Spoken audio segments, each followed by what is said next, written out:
Mindenekelőtt szeretném bemutatni azt a két projektet, programot, akinek a szervezésében ez az esemény létrejött. Az egyik az Élet Plusz program, a másik pedig a PTE-BTK-nak a Kortárs Kihívások Kutatóközpontja. Az Élet Plusz Kinga felől Kinga érkezik, én ennek a Kortárs Kihívások Kutatóközpontnak a vezetője vagyok, úgyhogy ketten találtuk ki ezt az eseményt. És ahogyan láttátok, 3+1 beszélgetőtárs lesz, én vagyok a +1-es, aki majd moderátor leszek, illetve kérdezni fogok, illetve majd figyelem a chaten is a kérdéseiteket.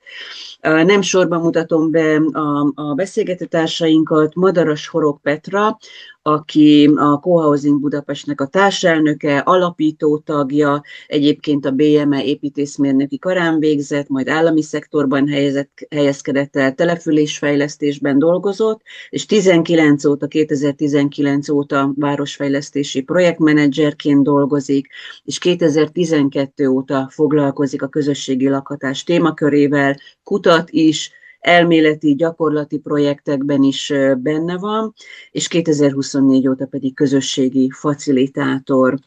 Ő lesz az egyik beszélgetőtársunk. Köszönjük, Petra, hogy itt vagy. A másik beszélgetőtársunk pedig Török Bettina, aki szociológus, szociálgerontológus, és a Pécsi Tudatos Öregedés csoportnak, alapítványnak a társalapítója, egyébként pedig a PTE Szociológia Doktori Iskolájának a PhD hallgatója, is ebben a témában írja a doktori disszertációját. És ahogyan mondtam, tehát Pécsen kutatja ezt a kérdést, és Pécsen nem csak kutatja, hanem aktívan próbál hozzájárni gyakorlati kérdésekkel, és a gyakorlathoz is hozzájárulni az ő elméleti és gyakorlati tudásával. A Pécsi, így csak néhány dolgot mondok, például a Pécsi idősügyi koncepció kidolgozásában is közreműködött, és a női narratívák megjelenítésén nagyon nagy fontosságot tulajdonít, a jövőképeknek a női aspektusával is foglalkozik, és Milánkovics Kinga, ő agrárközgazdász és a Tudatos Öregedés társalapítója, a kutatási területei vidékfejlesztés, policy és kutatási szintű projektekben dolgozik Magyarországon, Egyesült Államokban, EU más országaiban, és nagyon, nagyon sokszínű az a terep, ahol ő dolgozik, kisközösségek, nagyobb közösségek, önkormányzatok, egyetemek, egyéb érdekképviseleti szereplőkkel dolgozik együtt. Végül pedig én Farkas Judit vagyok, a PTE Néprajz Kulturális Antropológia tanszékének az egyetemi professzora, közben beengedek itt egy vendéget, és ennek a bizonyos Kortárs Kihívások Kutatóközpontnak a vezetője vagyok. A témához annyiban illeszkedek talán egy egészen kicsit, hogy Bettivel is, Kingával is sokat dolgozunk és beszélgetünk együtt, illetve én ökofalvakkal foglalkozom, ami szintén egyfajta ilyen közösségi lakhatási kérdésként is értelmezhető. Ennyit a bemutatásról és a bemutatkozásról, és ez az esemény úgy fog zajlani, 7 óráig, legkésőbb 7 óráig leszünk, és először Petra beszél nekünk az ő dolgairól, aztán Kinga következik, és végül Betty, és aztán utána nekem is vannak még kérdéseim, vagy ha felmerülnek kérdések, amelyekről nem került szó, akkor én is kérdezni fogok, de aztán kinyitjuk a beszélgetést nektek is. Lehet írni a chatbe is, én ahogy mondtam, azt majd figyelni fogom, illetve akár így az előadások, vagy nem is előadások, bemutatások alatt is lehet írni a chatbe. Jó, tehát ugyanazokat fogom figyelni, illetve majd lehet jelentkezni is, aki kérdezni szeretné. Jó lesz így, ugye? Jó, köszönjük szépen még egyszer, hogy itt vagytok, és akkor megkérem Petrát, hogy mutassa meg a prezentációját, illetve beszéljen nekünk egy picit a cohousingról. Sziasztok, nagyon üdvözlök én is sok szeretettel mindenkit, és tegeződésben maradnék, hogyha az mindenkinek megfelel, és remélem, hogy most egy jó, most jól látjátok ugye? Jól látszik a prezentáció. Jó, szuper. Akkor én kezdésnek egyébként a co-housingokról, ami alapvetően közösségi lakhatást, közösségi társasházakat jelent, erről fogok beszélni. Ezt csak azért emelem ki, mert ugye itt pont az ökofalvak is így felmerültek, hogy mi egyébként, vagy én is személyesen, meg mi egyébként az Egyesülettel, mi a városi ilyen közösségi lakhatási témakörökkel foglalkozunk főként, úgyhogy én egyébként erre hoztam nektek példákat is, meg egy kis magyarázatot, hogy mi is ez. Tehát a co-housing, mint alternatív lakhatási forma, úgy látom, hogy a ma az már nem került ki erre az oldalra, és először azzal is kezdenénk, hogy egyáltalán mi az a co-housing, mi a jelentése, miről lehet megismerni, és hogy mi mit szoktunk egyébként ez alatt érteni. Tehát ez egy olyan lakhatási forma, ahol a lakók közös célok és érdekek mentén a közösségi összefogás erejével fejlesztik a lakhatási feltételeiket. Ez nagyon fontos, hogy ez egy döntés kérdése, nem egy véletlen, hanem egy alapvetően tudatos döntés kérdése.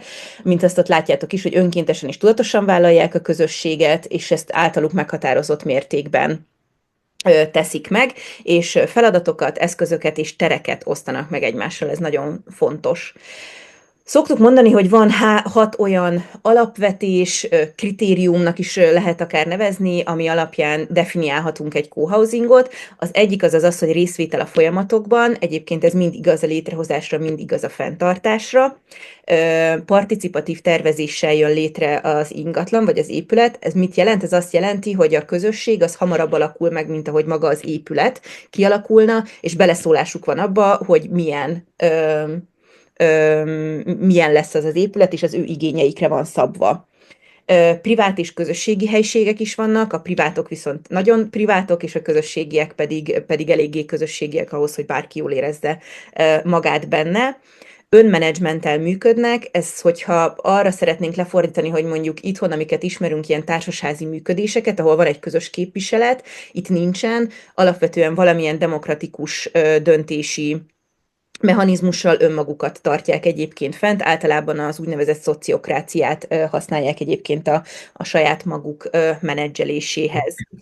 És amivel még egyébként a döntési struktúra nem hierarchikus, ez csak arra utal igazából, hogy alapvetően demokratikusan működnek ezek a közegek, meg közösségek, és hogy a háztartások önálló jövedelemmel rendelkeznek, ez csak azért fontos kiemelni, mert hogy sokan kezdték így keverni a kommunákkal, és ehhez képest ezt fontos kijelenteni, hogy igazából úgy tekintsünk erre, mint hogyha így előre megválogattuk, egy olyan társasházban laknánk, ahol előre megválogattuk a szomszédainkat, és szeretünk is velük lenni, és szeretünk is együttműködni. De hogy honnan jön ez az egész, hogy hol alakult ki, mert nyilvánvalóan az, hogy egyébként közösségben lakni, azért az nem egy új keletű dolog, ezt szerintem mindannyian látjuk, hanem inkább most csak szerintem a modern ember valahol így visszatalálni próbál ehhez valamilyen formában. Alapvetően így a 60-as években jelent meg ez a lakhatási forma északon, Dánia, Svédország, és alapvetően erre az atomizált családmodellre, ami az alapvető városiasodásból és költözésből, urbanizációból következett, arra próbált meg egyébként egyfajta választ adni. A szociális háló hiánya arra, hogy olyan vagy olyan emberek közegébe kerülsz a lakhatásod árán, akivel egyébként nem annyira vagy ismerős, nem tudsz tőlük segítséget kérni, ez arra egy megoldás. Nyilvánvalóan nem old meg egyébként mindent, de egy tök jó kezdeményezés volt, és fiatal családosok összefogásában jött létre az első olyan, amit ilyen példaértékűnek tekintünk, egyébként utána pedig Hollandia, Anglia, Németország, tehát az egész világon terjedni kezdett, és én hoztam is egyébként most pár képet erről az úgynevezett elsőről, ami Dániában a Trudeslund, ez egy alacsony intenzív beépítésű, ami azt jelenti, hogy nem egy ilyen társas házszerű, ilyen panelt kell elképzelni, hanem ez inkább egy ilyen szétterülő családi házak összessége, mondjuk egyébként így, hogyha a beépítését nézzük, akkor körülbelül így nézett ki, itt van a közösségi helységük, és ezek mind ilyen egyéni, privát családoknak a lakóterei.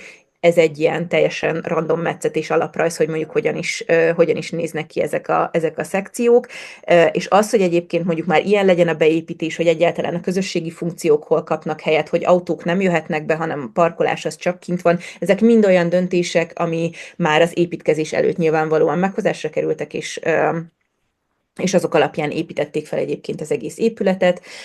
Minden cohousingban megfigyelhető, ezért itt is egyébként a közös étkezés, hogy van közös konyha, ez nagyon gyakori, és rengeteg közösségi programot is szerveznek egyébként maguknak, ez csak itt egy példa erről.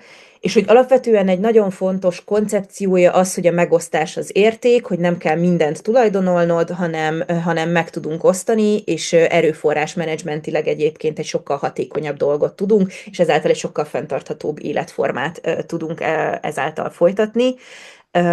Úgyhogy ez igazából csak erre a részre utal, hogy mik azok a tevékenységek, amik általában megosztanak, vagy megoszolhatnak, vagy amit közösen végeznek el, azok abszolút a mindennapi tevékenységektől. Itt egy olyan képet láthatok, ahol éppen együtt vasalnak, de az alapvető épület mienségéből adódó karbantartási és fenntartási feladatok, a kertnek a fenntartása az épületnél, hogyha nem tudom, újra kell festeni valamit, bármi ilyesmi, ezeket mind igazából így maguknak oldják meg. És általában azért is jó egyébként, hogy már az épületnek a tervei ugye a közösség bevonásával születik meg, mert általában ezek olyan épületek lesznek a végén, amik abszolút helyet tudnak, és teret tudnak adni a spontán találkozásoknak.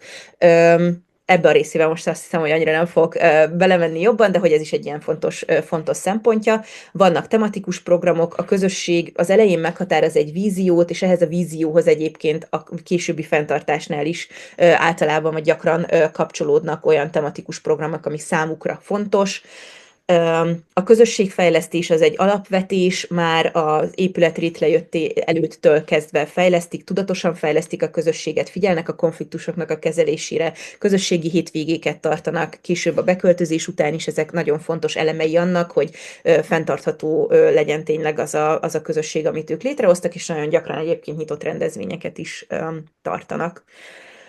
Egy példát hoztam itt arra, hogy ezt az angol egy ilyen cohousingokat összefogó UK cohousingnak a kiadása egy ilyen létrehozási folyamatról, ami ebből is látszik egyébként, hogy ez egy bonyolultabb dolog, mint hogy mondjuk beköltözni egy társasházba, de hogy pont ez a szépsége, és pont ez adja utána annak a különlegességét is, ami után egy olyan életvitelt folytathatunk, amilyet tényleg szerettünk volna. Szóval onnantól kezdve, hogy igazából megszületik az ötlet, viszonylag sok idő telik el, általában azt lehet mondani, hogy 3-5 év a beköltözésig. Ugye a tervezés, a megvalósítás, a vizionálás, maga az építkezés, kivitelezés, ez egy hosszú folyamat, és így látjátok, hogy vannak benne egyébként ilyen leágazások is, amikor mégse ezt a telket szeretnénk, ez mégse lesz jó. Nagyon gyakori kérdés szokott lenni, hogy milyen tulajdonviszonyai vannak ezeknek az épületeknek, mivel ugye nyilvánvalóan fizikai terekről van szó, ami kötődik tulajdonhoz is, és ehhez leegyszerűsítve ennek amúgy különböző kombináció is léteznek, de hogy alapvetően lehet bérelt rendszerű, lehet szövetkezeti rendszerű, vagy lehet teljesen magántulajdonú. Azért írtuk így az egyikre, hogy ez ilyen svájci modell, vagy osztrák modell, vagy német modell, mert ott terjedt el, azokban az országokban terjedtek el ezek a típusúak jobban. Tehát onnantól kezdve egyébként, hogy van egy lakásépítő ingatlanfejlesztő, aki a végén tulajdonos marad, és a tulajdonosok csak visszabérlik, onnantól kezdve teljesen az is elképzelhető, hogy a végén a tulajdonosok megvásárolják, és akár egyesületi, szövetkezeti vagy magán tulajdon formájában tulajdonolják ezt tovább, magát az épületet. És külföldi példát hoztam még, ez egy videó, amit most nem fogok levetíteni, de majd a YouTube-on meg tudjátok egyébként nézni, hogyha így rákerestek erre a VON projekt Wien-re. Nem olyan nagyon hosszú, de most ebbe a ilyen bemutatkozási szakaszban nem fér bele, viszont szerintem egy csodálatos képet mutat arról a hangulatról, hogy mi is ez a cohousing, és hogy hogyan is lehet együtt élni ebben az egyébként modern világban is. És amiről viszont egy pár képet hoztam, ezt nem olyan régen, ezt az Auenweide nevezetű, Bécs külvárosában található bécsi példát hoztam most, aminek egyébként szintén a beépítését láthatjátok, hogy itt vannak különböző házak, ezek a házak egyébként több lakást tartalmaznak, attól függően, hogy egyébként mekkorák a lakások. Itt van egy ilyen bejárati része ennek az egésznek, és itt van egy közösségi termük, ami inkább egy ilyen csendes szobás, de mindjárt mutatok róla képet, illetve ehhez kapcsolódóan ennek az összeköttetésében van még egyébként a közösségi konyha, egy kis ilyen kandalló, csillelős résszel, szóval ilyen nagyon, nagyon kedves egyébként az egész, amit ők kitaláltak és létrehoztak.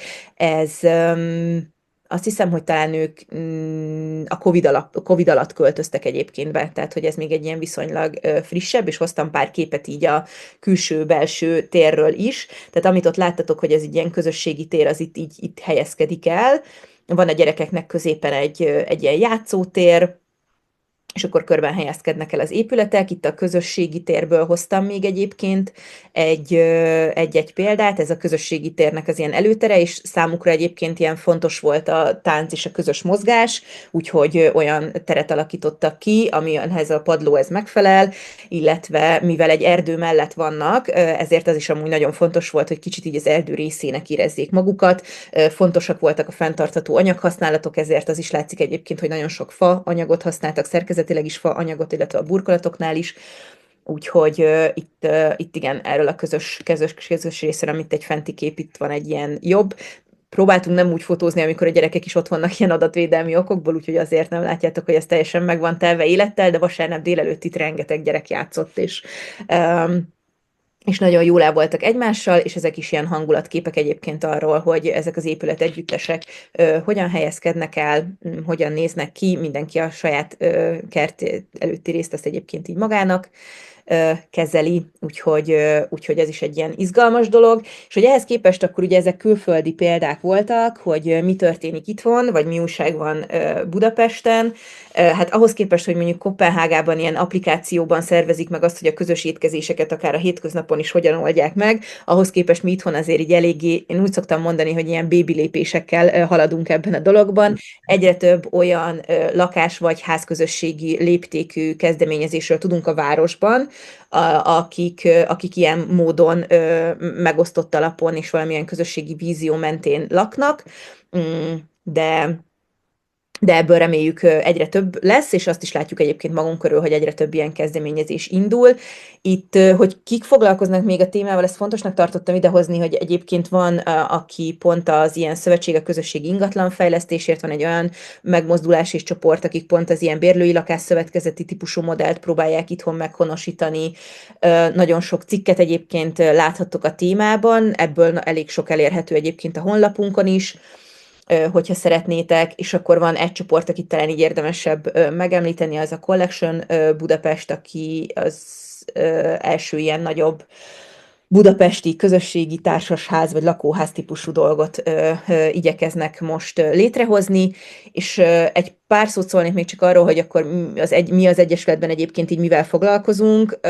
Alapvetően 2019-ben hoztuk létre az Egyesületet, de az a célunk, hogy azt szeretnénk, hogy így a szomszédságra, mint együttműködő közösségre tekintsenek az emberek, hogy sokkal több van ebben, akár meglévő, akár újonnan épülő közösségeknél, sokkal több van abban az együttműködési lehetőségekben, mint amennyire mondjuk ma kihasználjuk ezt így itthon Magyarországon, és ebbe az irányba szeretnénk mi segítséget nyújtani, ilyen co-housingok megvalósításával és folyamattervezéssel és segítéssel, participatív tervezéssel, részvételiséggel, illetve olyan szemléletformálási vagy szakértési munkákkal, mint például egyébként ez a mai este is, és a honlapunkat pedig ezen a QR kódon eléritek, hogyha szeretnétek, most ott fogunk fejlesztéseket végezni, hogy még több példa fent legyen. Majd én ennyivel gondoltam megindítani ezt a beszélgetés sort, és akkor át is adom a szót, vagy vissza is adom a szót. Köszönöm szépen.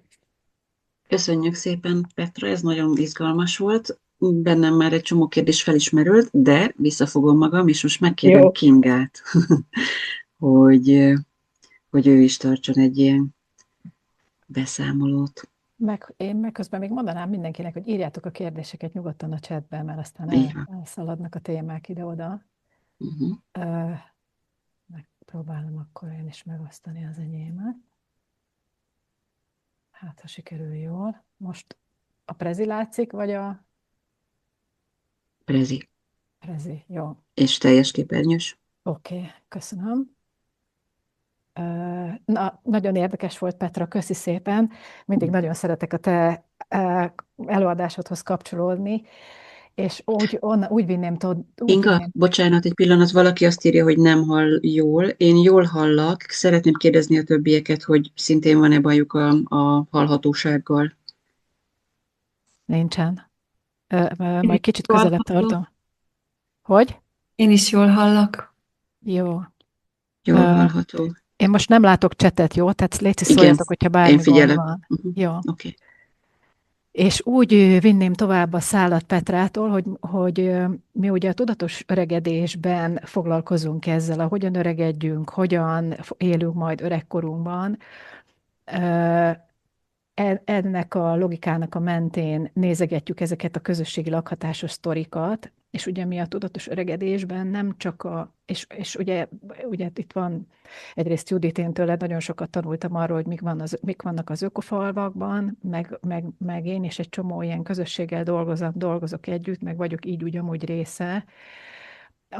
De viszont amikor ez a tudatos öregedés logikával keressük az öregkori lakhatásunkat, amiben az is benne van, hogy, és akkor itt lapoznék is, ha ezt így akarja a technika is.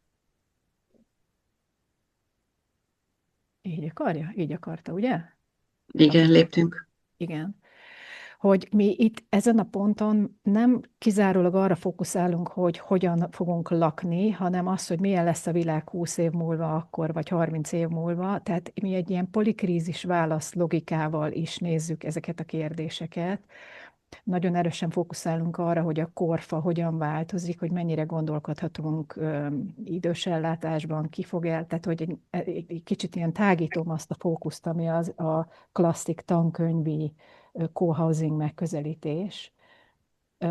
Sokat dolgozunk azzal, hogy nagyon változnak az emberi igények, az emberi lehetőségek, mondjuk ezt főképpen az ökofalvas logikába, amikor kicsit van ez a romantika Magyarországon, hogy vissza a régi szép időkhöz, mi nem gondoljuk azt, hogy a régi szép idők olyan nagyon kafák voltak, sőt, tehát, hogy így ezzel hogyan akar a modern ember élni, és ilyesmi keresgéleseink vannak, és egy csomó olyan tapasztalat a kiköltözőknek a tapasztalatai, ez a Magyarországon, ez is egy kicsit én véleményem szerint túl van romanticizálva, ez a közösségi lakhatás nagyon ilyen érzelmi sztoriban van, meg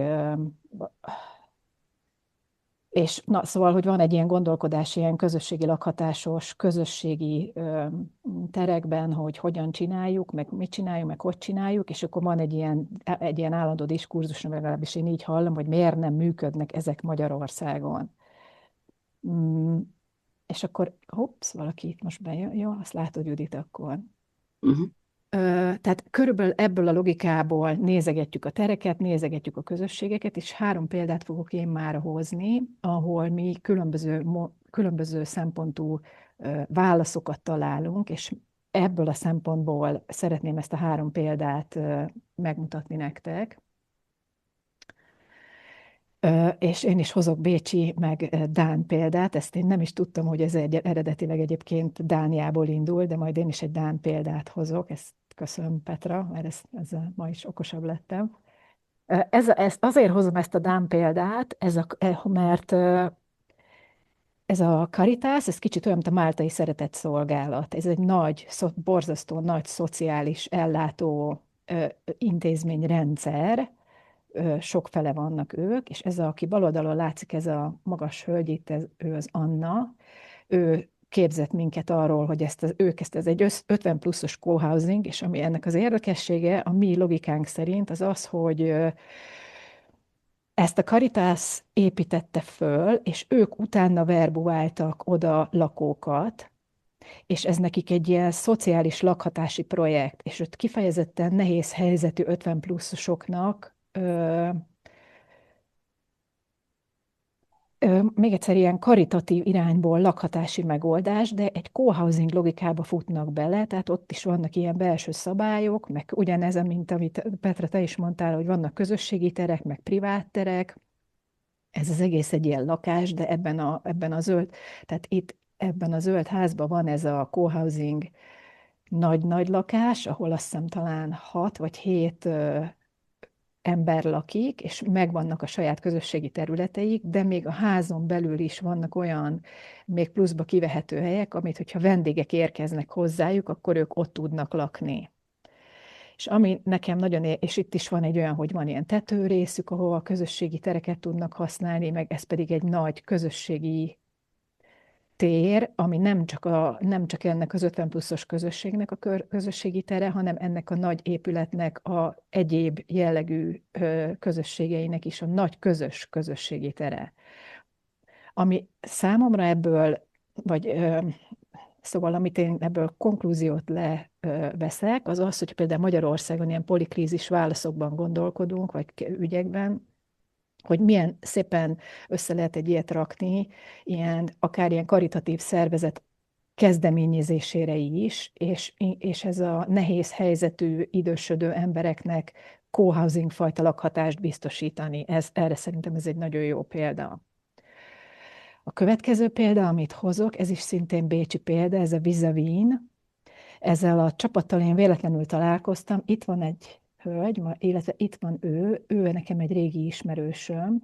Ő egyébként egy holland nőszemély. Hallotok, vagy valami gond van? Csak nem látjuk, vagyis én nem látom, hogy hova mutatsz.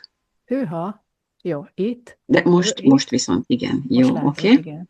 Uh-huh. Tehát ez a hölgy, ő egy holland nő egyébként, ő a legidősebb ebben a csapatban, és ennek a helynek a története, ők is a Covid alatt kezdődtek. Ez a másik ember itt, ez a laza gyerek, ők kb. 3-an voltak egy core group, és ami nagyon érdekes nekem ebben mind a 3 példában, hogy itt egy olyan logikával mennek az építkezések, hogy Bécsnek az önkormányzati városfejlesztési logikájából jön ki az, hogy ők nem akarják, hogy gentrifikálódjon a város. Tehát amikor van egy ilyen roncsövezetnek a rekultivációja, akkor úgy írják ki a tendereket, hogy befektetők akkor nyerik el a projektet, hogyha co-housingot is terveznek. Ami azért marha érdekes szerintem, és Petra, mi erről külön már beszéltünk egyszer,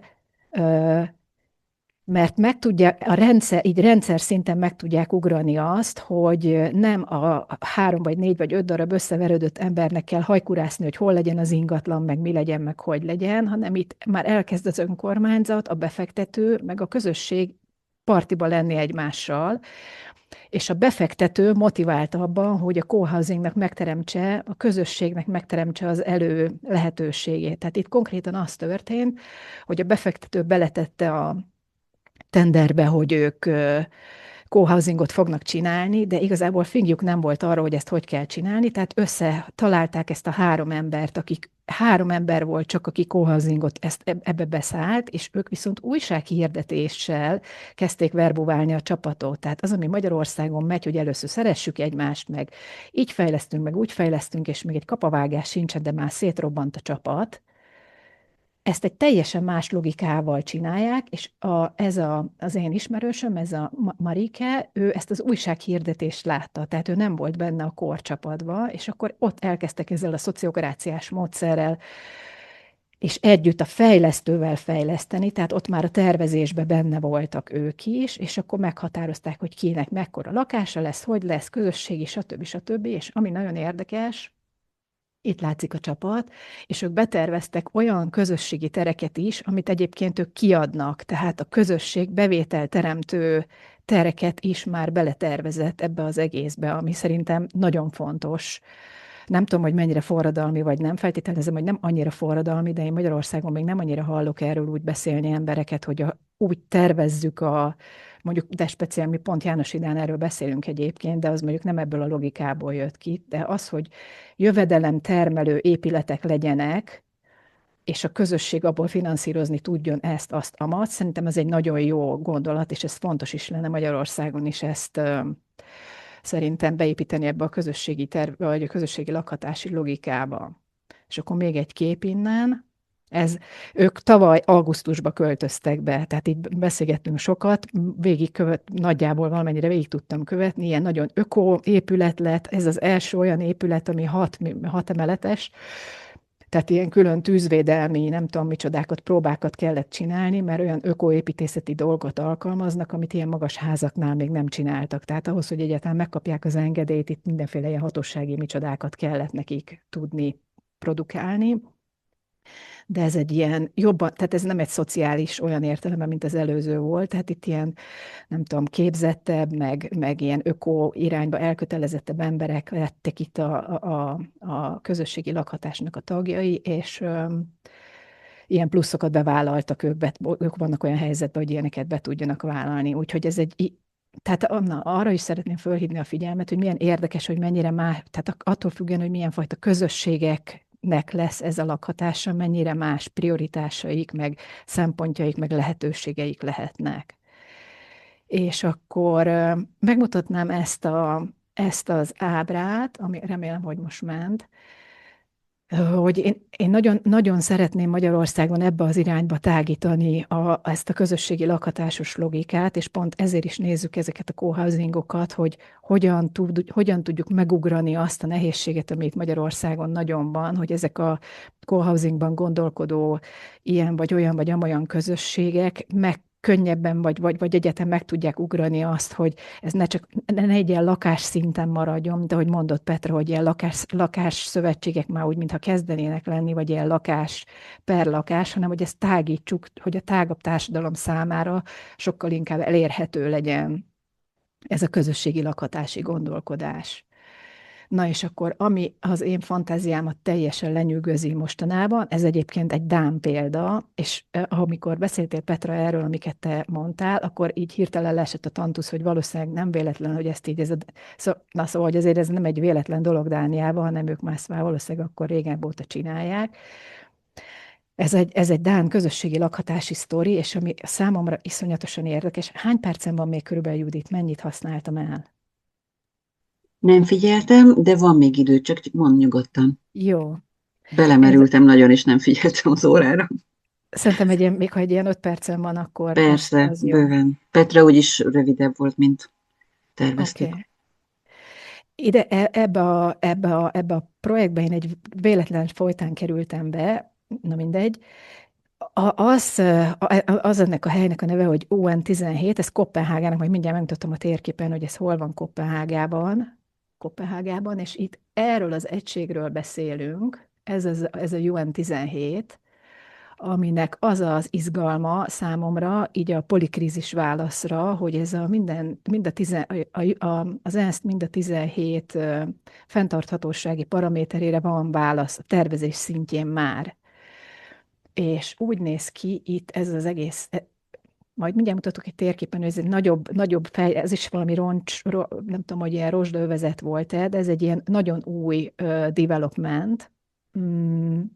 Pár éve költöztem, talán 2 vagy 3 éve költöztek be az első lakók, és ami számomra különösen nagyon érdekes, az az, hogy ez egy természetvédelmi terület mellett van, meg a reptértől se nagyon messze, és amit itt nagyon jól lehet tanulmányozni, az az, hogy tudnak megcsinálni egy olyan fejlesztést, hogy itt tényleg effektíve egy természetvédelmi területről beszélünk, nagyon nagy a csönd, nincsenek autók, eleve is nagyon kevés az autó, rengeteg bicikli van, tehát egyszerűen jó ott lenni, és mindez úgy, hogy nagyon, itt ez a képen látszik, hogy itt is ugyanazon, mint amit Petra, te is mondtál, hogy a privát lakások azok kicsik, illetve ezt majd mindjárt kicsit pontosítom, de van ennek itt, amit mutatom, itt ebben körülbelül 1000 ember lakik, és itt ez egy ilyen családos co-housing, ez az épület, itt nagyobb lakások is vannak. Ez a része itt ilyen diákok, rövid ideig vannak ott fajta emberek, meg diákok tudnak bérelni rövid távú lakásokat. Azt hiszem, hogy ez is családos, de ami nagyon érdekes, ez itt hátul ez a zöld, ez egy 40 pluszos co-housing. Oda csak 40 pluszosok költözhetnek be gyerek nélkül, és nagyon picik is a lakások.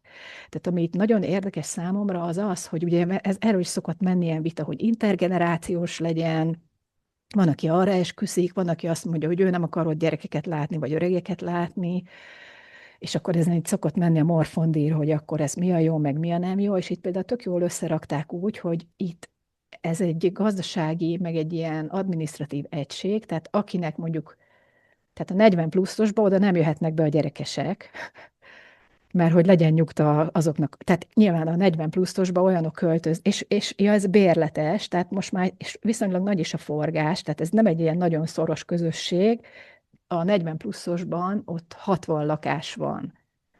És van egy elég jó ilyen csapat, vagy ilyen központi csapat, akik ott megszervezik a governance-t, meg a közösségi vacsorákat, meg minden, és ami számomra nagyon szimpatikus, hogy nem elvárás az, hogy mindenki nagyon szorosan kapcsolódjon, tehát azt a dilemmát is tök jól föloldják, hogy vannak introvertáltak, akik nem annyira akarnak benne lenni a dolgokba, tehát egy elképesztően szabadon tartják azt, hogy mindenki olyan mélységében kapcsolódjon akár a döntéshozatalhoz, akár a programokhoz, amennyire az ő habitusa azt kívánja.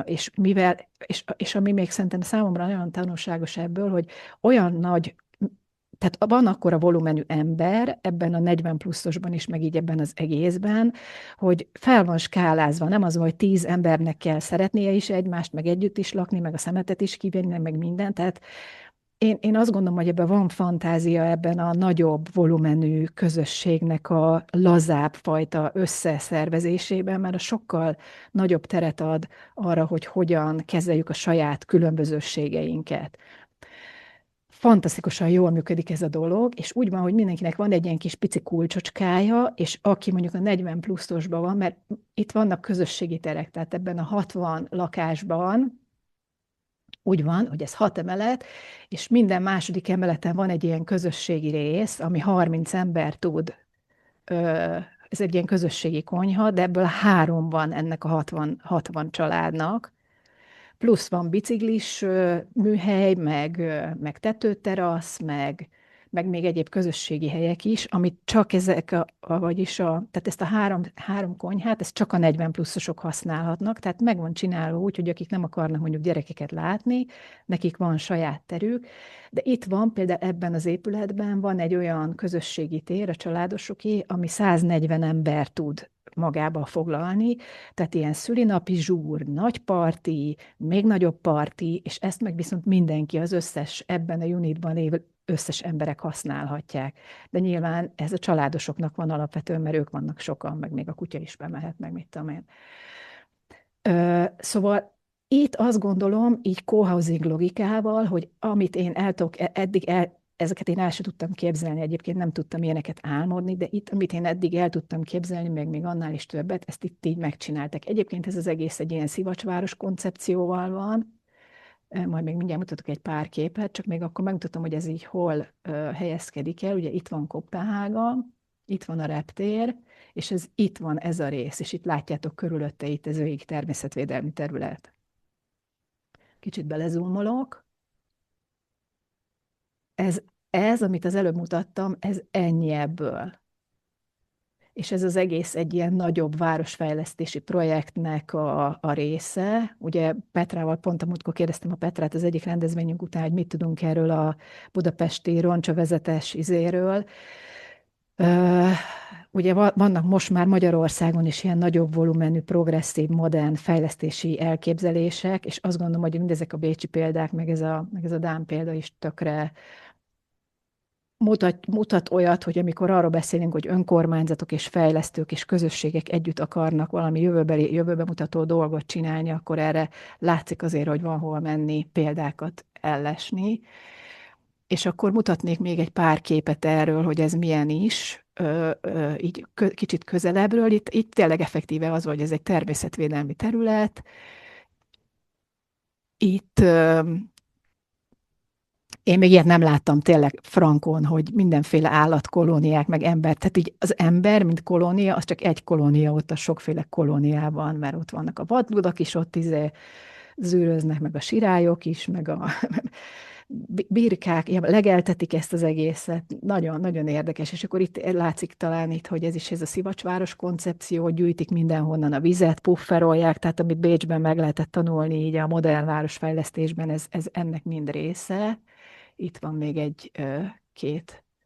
Ez az épület, ami itt látszik, ez egy másik híres épület, ez valami 8-as ház, vagy nem tudom, lehet, aki építész, ezt tudja, ezt mi csak véletlenül vettük észre, és ez nem is része annak a UN17-nek. Itt inkább azt szeretném megmutatni, hogy egy ilyen co-housingos logika hogyan tud integrálódni egy tágabb társadalmi térbe, ami szintén átgondoltan van fejlesztve. és akkor ezt a képet mutatnám meg még egyszer. Ja igen, de akkor végülis ezt el is mondtam erről. Tehát így néz ki ez az épület itt ennek a természetvédelmi területnek a peremén. Ö, Azt hiszem, hogy én ennyit szerettem volna mutatni. Jó, köszönjük szépen. Írjatok kérdéseket a chatbe, addig pedig kérjük Bettit, hogy ő is tartsa meg a kis beszámolóját, bemutatóját.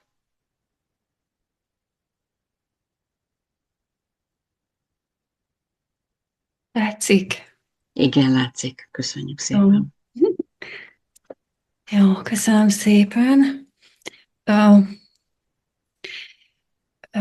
Azon gondolkozom, igen, hogy én Kingához kapcsolódnék most így a legelején, azzal, hogy a mi kezdeményezésünk és a mi szervezetünk, a Page Tudatos Öregedés Alapítvány, az a Kingával és az alapító, az ő általa és az alapító társa által alapított Hekate Tudatos Öregedés Alapítvánnyal való együttműködés kapcsán jött létre, szóval, hogy nekünk egy ilyen nagyon szoros és nagyon közeli indulásunk van.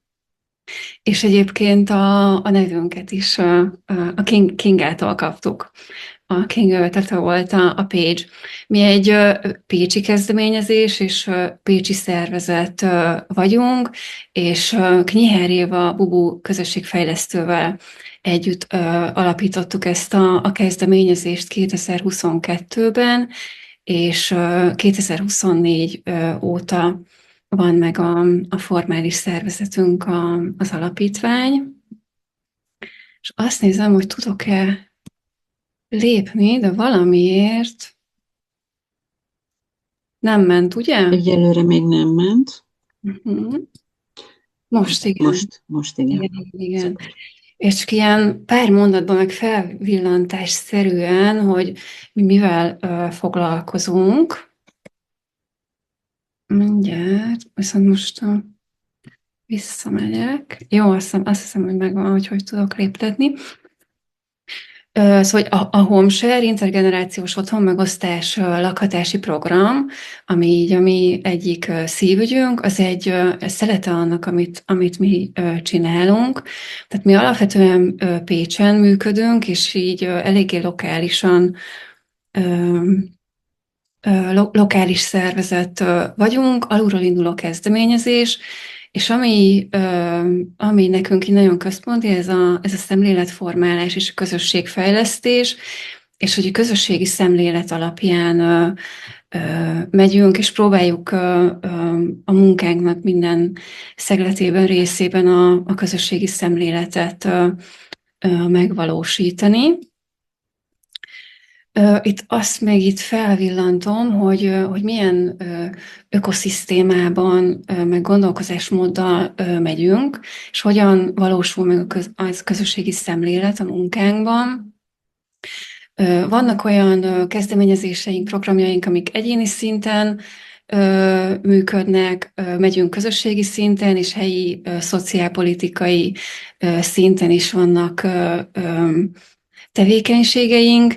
Szóval magánemberekkel, szakemberekkel, szervezetekkel, a pécsi önkormányzattal is együttműködünk, kapcsolódunk a hazai hálózathoz, tudatos öregedés hálózathoz, egyetemekhez, most már a pécsi kistérséghez is, és Kingáikon keresztül nemzetközi partnerséghez. És akkor átzoomolok a HomeShare intergenerációs otthon megosztásba. Ez egy ilyen nagyon, nagyon speciális közösségi lakhatás, egy ilyen nagyon, nagyon különleges kis szeglete ennek a műfajnak. Itt kifejezetten generációk összekapcsolása a cél, és akik ebben a programban részt vesznek, ők egyedül élő idős polgártársaink, illetve egyetemi hallgatók vagy pályakezdők, és ami központi ebben a konstrukcióban, hogy egy alacsonyabb lakbérért költöznek be az egyetemi hallgatók, az idős idős lakástulajdonoshoz, viszont cserébe segítséget nyújtanak valamilyen házkörüli vagy közösségi program keretében, és mögé van rakva egy professzionális módszertan, illetve szakemberek segítik ennek a lakótársi közösségnek a kialakulását. És én most itt nemzetközi példákat nem hoztam, mert így arra koncentrálok, hogy mi mit csinálunk, meg miben vagyunk, de ide visszajöttem, ez a kép, ez egy Egyesült Államok, ha jól emlékszem, San Francisco melletti intergenerációs otthonmegosztás, és itt a baloldali fiatal hölgy, ő már nem egyetemista, ő már pályakezdő. És hogy miről is szól az otthonmegosztás? Két sürgető problémát kezel, és egyik az, hogy a fiatal generáció, esetünkben az egyetemi hallgatók kiszorulása a megfizethető lakhatásból, a másik pedig a szenior polgártársainknak a magányossága és az elszigeteltsége. És amit már említettem, hogy itt központi az, hogy a piaci árnál olcsóbban tudja az egyetemi hallgató bérelni a lakóteret, és ezért ő besegít az idős lakótársának, bevásárlásban, takarításban, egyéni megállapodás kérdése, hogy pontosan miben. És egy pár ilyen történeti dolgot is behoznék, ezt nem raktam fel a diára, de hogy az intergenerációs otthon megosztásnak így a gyökerei, meg a kezdetei, azok az 1980-as évekig nyúlnak vissza, és alapvetően Spanyolországban és az Egyesült Államokban voltak először ilyen lakhatási programok. 1999 óta létezik a Home Share International nevű nemzetközi ernyőszervezet, és most már közel 20 országban, Európában is, Ausztráliában, Japánban is, tehát világszerte működnek ilyen Home Share programok, és ez az ernyőszervezet szakmai segítséget nyújt ezeknek a kezdeményezéseknek, illetve egy hálózatot működtet, és most már rengeteg kutatás van azzal kapcsolatban, hogy hogyan működnek ezek a kezdeményezések, mert hogy nagyon sok esetben a helyi közeghez adaptálják, és például olyan szempontból is sokféle konstrukció van, hogy milyen szervezetek vesznek ebbe részt, és itt kapcsolódnék ahhoz a Kingának volt egy diája, a gondoskodó társadalom ábráról, ahol így benne vannak a civilek, benne vannak az önkormányzatok, benne van az akadémiai szcéna is, és hogy nagy általánosságban ezek a programok úgy működnek, hogy így a nemzetközi példák alapján, hogy egy társadalmi szervezet, civil szervezet az, amely koordinálja és így a szakmai hátteret biztosítja, viszont nagyon szorosan kapcsolódik a helyi egyetemekhez, illetve az önkormányzathoz. És az ilyen szerintem eléggé központi, a legtöbb homeshare-nél, amivel én így találkoztam nemzetközi áttekintésben, hogy egyetemvárosokban tud ez jól működni, ahol sok egyetemista van. Igen. És akkor kicsit így mi a szakmai koncepció, ami alapján működik. Tehát ez egy tanácsadói modellen alapul, hogy a civil szerv, általában ennek a társadalmi szervezetnek, aki koordinálja, van egy olyan szakértői gárdája, amiben van szociális munkás, van pszichológus, kapcsolódnak jogásszal, mediátorral, és ők azok, akik segítik, hogy a jelentkezők hogy találnak maguknak lakótársat. Szerintem azt így nagyon fontos kiemelni ennél a lakhatási programtípusnál, hogy szóval azért itt elég nagy motiváció kell ahhoz, hogy, hogy ez létrejöjjön.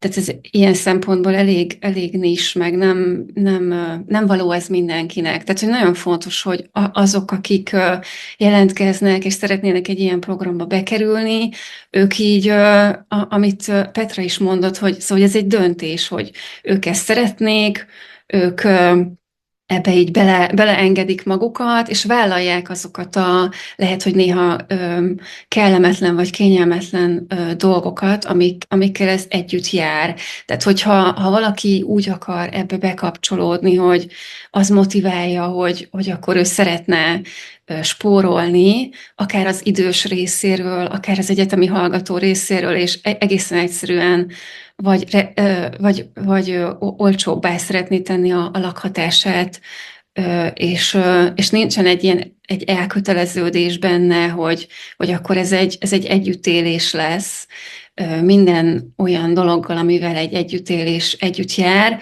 akkor az valószínűleg nem fog működni, és a kutatások is ezt mutatják, hogy ennyi motiváció nem elegendő.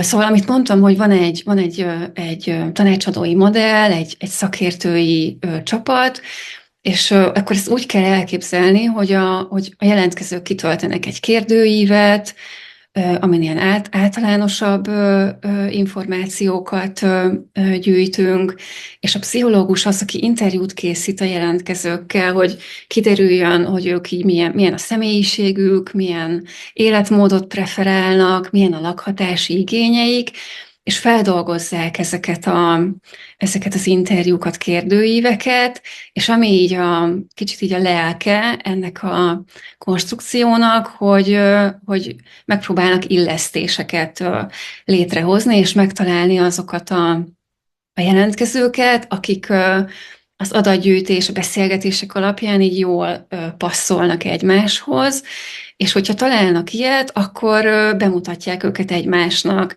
és akkor több ilyen találkozás van, beszélgetnek, ismerkednek, és hogyha mind a két fél rábólint, akkor, és szeretné, hogy ez így megvalósuljon, akkor kezdődik el az a része, hogy elkezdik egy jogásszal összerakni az ő együttélésüknek a szerződését, ami ilyen teljesen egyéni minden lakótársi közösségnél, hogy ki mi az, amit így ebbe szeretne beletenni, mi az, amit nem, tehát hogy akár azt, hogy így a lakásban mik a közösségi terek, mik a privát terek, mik a közös programok, mi a privát életnek a része, és ez mindig attól a két embertől függ konkrétan, akik így egymást választották. Szóval születik egy szerződés, amiben ők így lefektetik nem tudom, a szabályokat, meg igényeket, amik mentén ők együtt élnek, és akkor még ehhez hozzákapcsolódik egy mediátor, aki abban segít a lakótársaknak, hogyha olyan konfliktusuk van, amit nem tudnak egymás között rendezni, akkor kaphatnak ehhez segítséget. És akkor most rátérek, hogy így miben vagyunk itt Pécsen ennek a pilotnak az elindításában. És most felsorolásszerűen, és akkor utána egy picit részletesebben belemegyek, hogy bekerült ez így a szakpolitikai tevékenykedésünknek eredményeképpen bekerült a két legmagasabb szintű pécsi idősügyi dokumentumba ez a pilot. Az idősügyi koncepció, ez egy 10 éves ilyen stratégiai tervezés.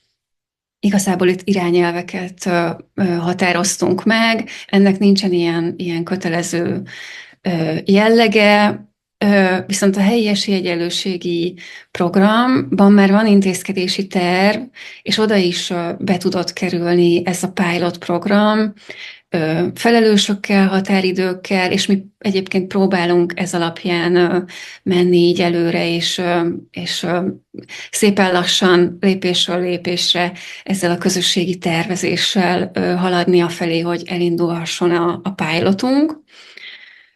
Elmentünk a Pécsi Szenior Akadémiára találkozni idősekkel, beszélni nekik erről a lakhatási programról, és így kérdezni tőlük, hogy ők hogy látják, és visszajelzéseket kérni. Tudományos konferenciára is mentünk előadni azért, hogy legyen egy, tehát hogy kinyissuk ezt a témát ilyen idősügyi tudományos térben, hogy így mások is kapcsolódjanak ehhez, hogy ez így benne legyen a térben, és ami meg már ilyen nagyon pragmatikus, és így mosolyogtam, amikor Kinga mondtad, hogy így általában ilyen érzelmi sztoriban vannak az emberek a közösségi lakhatással kapcsolatban, hogy mi is ilyen nagyon érzelmi sztoriban vagyunk, legalábbis mi így Bubuval, az alapító társammal, hogy amióta ez így szembe jött velünk, azóta van egy ilyen nagyon erős belső drive, hogy ezt így csináljuk, de hogy próbáljuk azért behozni azokat a ilyen pragmatikus dolgokat, tehát hogy tenni mellé olyan konkrétumokat, amik így a valós mindennapi életben is így megerősítik ezt. És akkor itt ez a szakpolitikai tér, ahol bent vagyunk, az idősügyi tanácsnak vagyunk a tagjai, valamiért itt ugrál, és akkor így sikerült bevinni ezekbe az idősügyi dokumentumokba ezt a pilotot, akkor így néz ki ez az intézkedési tervben, a helyi esélyegyenlőségi programban, hogy így milyen lépések mentén haladunk, az együttműködéseknek a kialakítása, információgyűjtés, a megvalósíthatósági terv. Igazából most mi itt vagyunk, így a harmadik, negyedik pont környékén tartunk, és amikor elmentünk a Pécsi Szenior Akadémiára, és akkor próbáltuk ilyen nagyon szemléletesen bemutatni, és egy ilyen így a bal alsó képen egy ilyen szituációs, interaktív játékot is csináltunk, tehát hogy így próbáltuk megmutatni, hogy mondjuk hogy zajlik egy ilyen interjú, egy jelentkező idős meg a szociális munkás között. Elmentünk Nyíregyházára, ez a Debreceni Egyetemnek a konferenciája, ami minden évben van, ide kétszer elmentünk. Egyszer beszéltünk magáról erről a lakhatási programról, nemzetközi jó gyakorlatokról, és akkor 24-ben elvittük már ennek az attitűdvizsgálatnak az eredményeit, ahol tartunk, és akkor egy kicsit magáról a vizsgálatról, hogy ez egy kvalitatív vizsgálat, és volt hozzá írásbeli lekérdezés is, illetve interjúk és fókuszcsoportos beszélgetések idősekkel, kifejezetten a Pécsi Szenior Akadémiának a hallgatóival, illetve a PTE nappali tagozatos hallgatóival, akik nem Pécsen pécsiek, hanem vidékiek. És hogy ugye ennek az a cél, hogy ennek az attitűdvizsgálatnak a tapasztalatait beépítsük a megvalósíthatósági tanulmányunkba, és igazából tehát abba a szakmai programba, amit majd szeretnénk pályázati kiírásba beilleszteni. Egyébként nekünk így az elképzelésünk, hogy első körben 3 illesztéssel szeretnénk elindulni, és tapasztalatokat gyűjteni, hogy ez itt Pécsen hogyan tud működni, és ugye az elképzeléseinkhez képest milyen olyan tapasztalatokat hoz be egyéves, 3 illesztéses programnak a megvalósítása, ami megalapozhatja, hogy utána ezt valamilyen állandó szolgáltatássá fejlesszük, ami lehet, hogy részben piaci, részben pályázati, részben önkormányzati finanszírozású, tehát hogy tapasztalatokra van szükség ahhoz, hogy ebből szolgáltatást tudjunk felépíteni. Az attitűdvizsgálatot Bajusz Klárával együtt csináltuk, és hogy itt jön be, hogy összekapcsolódik az önkormányzati, a civil és az akadémiai munka, gondolkozás, és hogy folyamatosan próbálunk azért kommunikálni egymással, hogy legyen egy közös nyelv, egy közös gondolkozás, bejöhessenek a különböző területnek a szempontjai, és igen, hogy így megtaláljuk a közös nyelvet. És van jó pár diám, amin így konkrétumok vannak, de előre hoztam, hogy ne nagyon csússzak ki az időből, hogy mik így a pozitívumai, és mik a negatívumai a visszajelzések alapján, meg hogyha lesz idő, nem tudom, Judit, hogy csináltunk egy SWOT-ot, és akkor ott így részletesebben látszik, hogy így mik az akadályok, meg a lehetőségek. Elég sok időssel és elég sok egyetemistával beszélgettünk, ami végtelenül tanulságos volt, hogy ők így a saját nézőpontjukból milyen szempontokat hoznak be, és volt olyan, amire egyáltalán nem gondoltunk, szóval nagyon-nagyon hasznos volt így lemenni, vagy nem lemenni, hanem így bemenni abba a térbe, meg ezekbe a kapcsolatokba,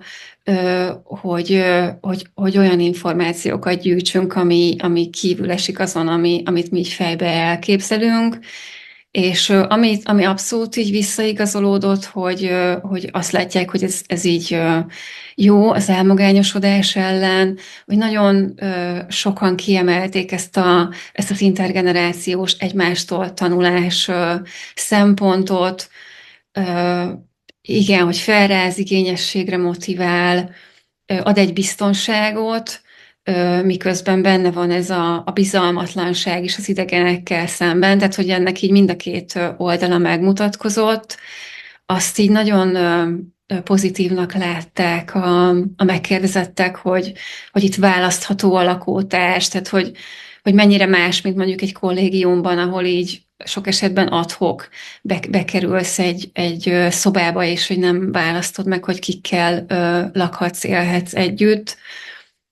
Ami hát negatívum, vagy ilyen nagyon nagy kihívás, az bizonyosan az alkalmazkodás, és hogy így bizonyos dolgokat így el kell engedni a kényelemből, amit mondjuk az ad, amikor egyáltalán nem kell alkalmazkodni. És kérdezem Judit, hogy valamennyire felvillantsam-e.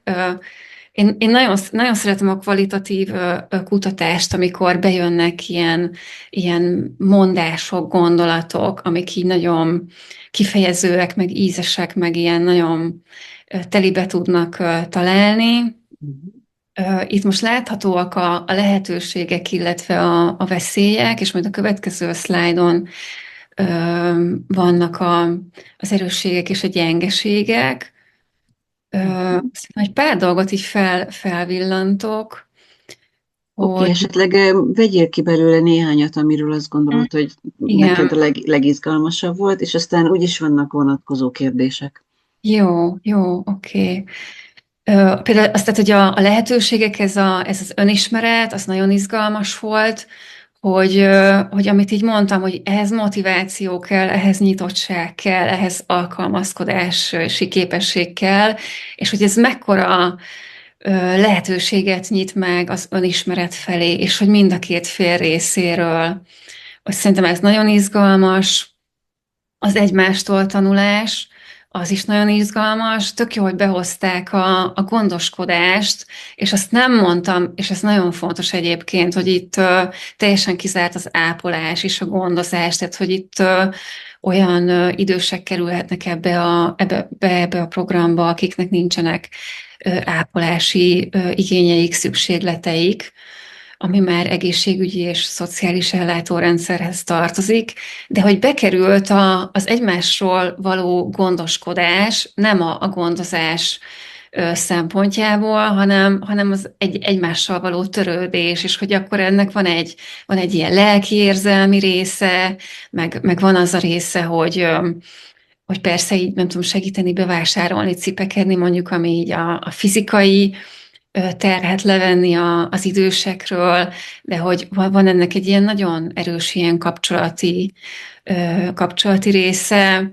Ez a történetmesélés, tehát hogy így egymást jobban megismerni, egymás szempontjait jobban megismerni, és nyilván ez így ajtókat nyit más emberek felé is, akik, tehát hogy idősek és fiatalok felé. Az Picit ilyen, tudnál gyorsítani, Betty? Jó? igen, és akkor a Találd veszély, az időt. igen, ezek az éles generációs különbségek, tehát hogy azért ahogy felgyorsult az, hogy mennyire másként gondolkoznak, másként működnek a generációk, tehát hogy azért itt már ez egy nagyon-nagyon nagy távolság. Az, ami igen veszély, hogy az idősnek a családtagjai mennyire vonódnak, avatkoznak bele ebbe az együttélésbe. Az például az egyik egyetemista hozta be, hogy mi van, hogyha hirtelen meghal az idős, és neki azonnal ki kell költöznie, akkor így hogy oldódik meg a lakhatása, és akkor az utolsó szlájd, hogy mik az erősségek és a gyengeségek. Az erősségeknél melyiket emelném ki? Végtelen mennyiségű házi lekvár. Igen, az egy ilyen nagyon kedves, igen, nagyon találó házi lekvár és sütemény. Igen, tehát hogy nyilván itt az anyagi része, azt mindenki kiemelte, hogy azért ez eléggé vonzóvá teszi ezt a programot, de igen, ez az újra egymáshoz kapcsolódás, meg amit így kiemeltek, hogy mondjuk éjszaka nincsen egyedül az idős, tehát hogyha bármi történik vele, akkor van ott, aki tud segítséget hívni, és mondjuk így kutatások alapján az ki is derült, hogy voltak olyan esetek, amikor ez életmentő volt. És akkor tehát igen, a gyengeség, ez a bizalmatlanság, tehát hogy azért a magyar társadalmi viszonyokban ez egy ilyen nagyon, nagyon, nagyon erős szempont, hogy nagyon sok idős nehezen nyit, nagyon bizalmatlan, és akkor ehhez kapcsolom hozzá, hogy igen, azért ehhez kell egy olyan személyiség, az idős részéről mindenképpen, aki nyitott, és hogy nagyon, nagyon szeretné ezt a fajta kapcsolódást, és van benne egy ilyen bizalom így a program iránt, hogy akivel ő össze fog költözni, azért ott ő érte felelősséget vállalnak. És akkor szerintem első körben így Okay. ezeket. Köszönöm szépen, Betty, ez is nagyon, nagyon izgalmas volt. És közben érkeztek a chatben kérdések. Ha nem bánjátok, akkor én most megfordítom a történetet, és először a Bettyhez szóló 2 kérdést teszem fel, és utána a Kingához a feltett kérdés, és aztán pedig tényleg kinyitjuk, és szóban is, és írásban is lehet kérdezni. Tehát a legutóbbi kérdés, ami Bettyhez érkezett, Nórától, az így szól, amikor idős oldaláról beszélünk ennek a modellnek, akkor milyen korosztályról beszélünk? Van-e valamilyen alsó határ? Szóba kerülhetnek-e olyan személyek, akik nem életkorukból adódóan vennének ebben részt, hanem például mozgáskorlátozottságok okán? Ja, köszönöm, ez egy nagyon jó kérdés. Mi is így gondolkoztunk ezen, hogy vajon most ugye az idősek szempontjából, hogy milyen alsó határ, és nálunk az, ami így bejött, amiben mi így gondolkozunk, tehát hogy egyébként nincsen erre szerintem szabály, vagy ilyen kikötés. Mi azt látjuk, hogy ez akkor tud így talán jól bejönni, amikor már ez az inaktív életszakasz van, tehát hogy amikor már nincsen ez a 8 órás főállású munkavállalás, és ugye azt látjuk, hogy egyébként így akik így nyitottak erre, inkább ez a 65-70 pluszosok, és egyébként akik még dolgoznak aktívan, ők így annyira benne vannak így az élet körforgásában, meg forgatagába, hogy emiatt sincs annyira még igényük erre a fajta együttélésre, hogyha mondjuk így a magányosság szempontjából közelítjük meg. És egyébként azért itt ez bejön a női szempont is, hogy a 70, hogyha a 70 pluszosokat nézzük, azért ott már nagyon, nagyon gyakori az, hogy egyedül élő nők, tehát hogy özvegyek, vagy elváltak, és tehát hogy ez, és hogy egyébként akik így eljöttek fókuszcsoportra, az idősek közül, ők mind nők voltak. Uh-huh. És van még egy ilyen off-topic, de hogy például behozta az egyik egyetemi hallgató egy lány, hogy ő például neki lehet, hogy problémát jelentene az, hogy egy férfival költözön össze, és hogy azt a szempontot hozta be, hogy nem csak amiatt, hogy férfi, hanem amiatt, hogy mi van, hogyha ilyen nagyon máshogy gondolkozik így a nőkről, meg így arról, hogy így mi, tehát hogyha mondjuk ilyen nagyon patriarchális gondolkozásmódban van benne, akkor így nagyon nehéz lenne kapcsolódni.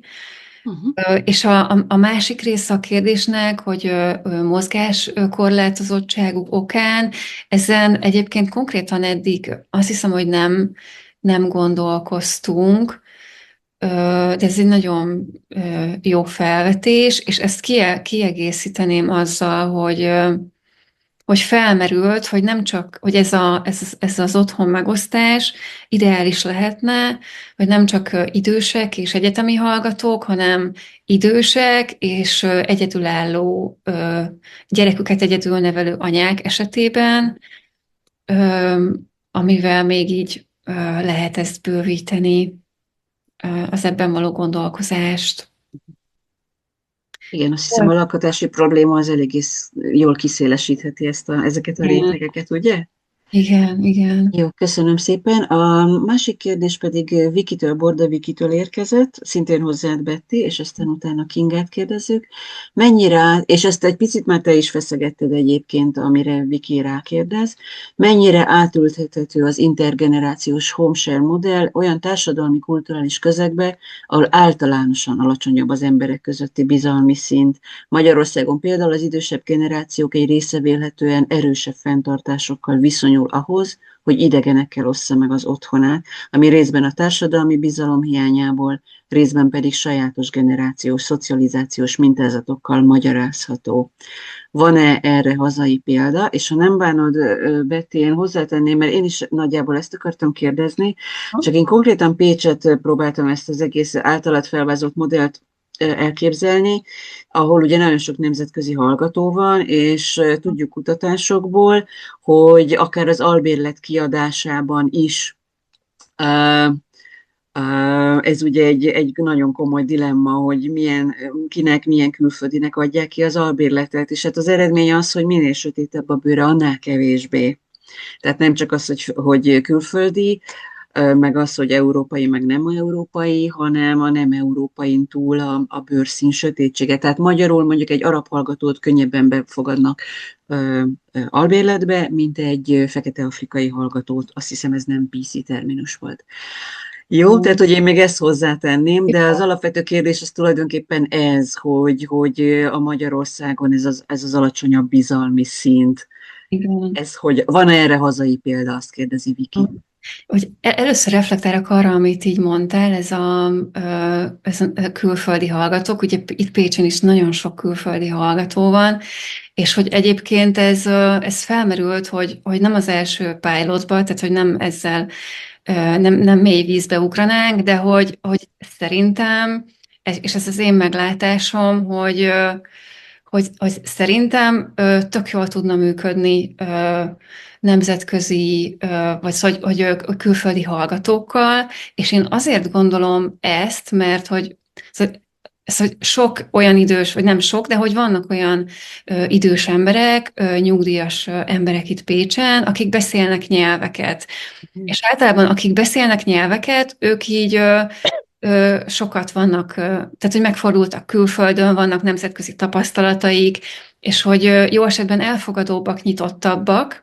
Tehát, hogy én simán el tudom képzelni, hogy akár azok az emberek, akik idősek, akik nyelveket beszélnek, ők könnyebben bevonhatók ebbe a programba, pont emiatt a nyitottság és elfogadottság, vagy magasabb elfogadási szint miatt. Szóval hogy én ezt így nagyon, nagyon preferálnám, hogy ezzel is próbálkozzunk külföldi hallgatókkal, és a Vikinek a kérdése nekem itt eszembe jutott az a helyi esélyegyenlőségi fórumos egyeztetés, amikor én először így behoztam ezt a nemzetközi jó gyakorlatot, ez még 2022-ben volt, ez akkor volt, amikor így elkezdtünk ezen így gondolkozni, meg így tervezgetni, hogy de jó lenne ezt Pécsen megcsinálni, és hogy így, szóval hogy emlékszem, hogy így mik voltak a reakciók, és hogy szakemberek voltak ezen a megbeszélésen, találkozón, ezt a Viki vezette le, és szóval, hogy elég sokan így megmosolyogták, szóval szinte már így kinevették, hogy ez most így hogy. Tehát, hogy ennek is semmi relevanciája nincsen egy ilyen pécsi közegben, és hogy igen, én ezt aláírom, hogy kulturálisan, tehát hogy így a magyar közegekben, tehát hogy nem, tehát hogy ez nem egy olyan lakhatási program, ami így mindenkinek való, ami széles rétegeknek való, ami így tömegeknek van, ami ilyen meg fogja oldani a lakhatási válságot időseknek, meg fiataloknak. Ez egy ilyen nagyon, nagyon kicsi szegmens, én azt gondolom, amivel így pici lépéseket lehet előre tenni, ahhoz képest, hogy mondjuk külföldi egyetemeken van, ahol ez kifejezetten egy egyetemnek a zászlajára van tűzve, hogy náluk van intergenerációs otthonmegosztás, és hogy ezzel bevonzanak olyan hallgatókat, akiknek nincsen annyi anyagi forrásuk, hogy megfizessék a lakhatást, és azért mennek arra az egyetemre, mert hogy akkor így meg tudják oldani a lakhatásukat, és egyébként én nem látok egyelőre hazai példát.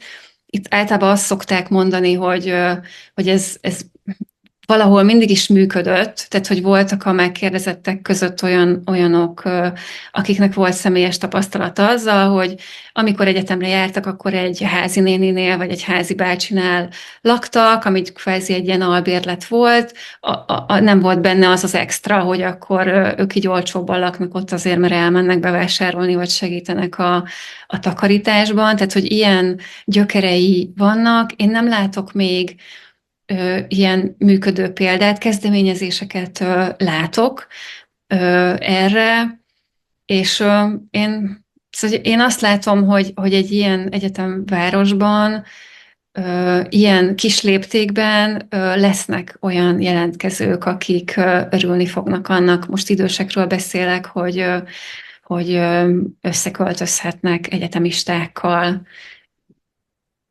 Jó, köszönöm szépen. A Kingához érkezett már jóval korábban egy kérdés a chatben, Judittól.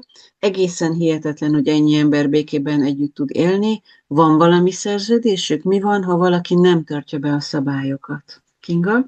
Judit, nekem az lenne a javaslatom, hogy még ehhez szerintem, ha jól veszem ki, Petra, te is szeretnél ehhez a homeshare témakörhöz Ja, hozzászólni, és szerintem ezekor, oké. meg én is ehhez még szeretnék hozzászólni, Igen. úgyhogy lehet, akkor Jó, először menjünk ezen végig, nem? jó, oké.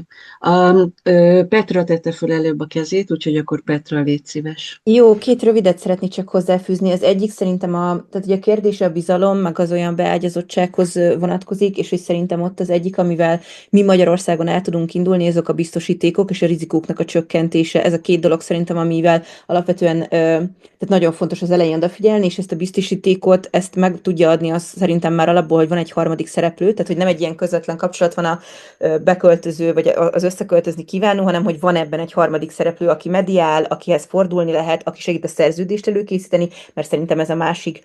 Tehát, hogyha a szerződésben az is rögzítve van, hogy lehet ezt felmondani, mert szerintem sokkal könnyebb egy olyan dologba belemenni, amikor tudom, hogy egyébként ennek a végét is hogy tudom lezárni, ha már ez nem az, ami nekem való.